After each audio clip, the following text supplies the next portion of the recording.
how to delete pages in Webflow. So here I have just logged into my Webflow account, which has taken me to the dashboard. Once we have opened up the dashboard, we want to open the website for which we want to delete a page by clicking on this Open Designer button. So I've just loaded up my website in the designer like so, and once it is loaded, from the left hand side we want to press on the second option here for pages. We can also navigate to it by pressing the P key on our keyboard. So I'm just going to open up the pages here, and then we want to locate the page which we want deleted.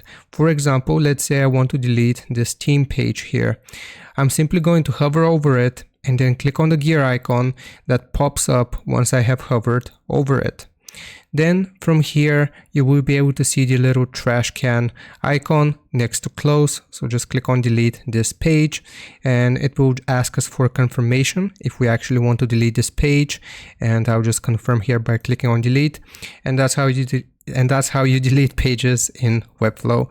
I hope this helps you out. Leave a like and sub, and I'll see you next time.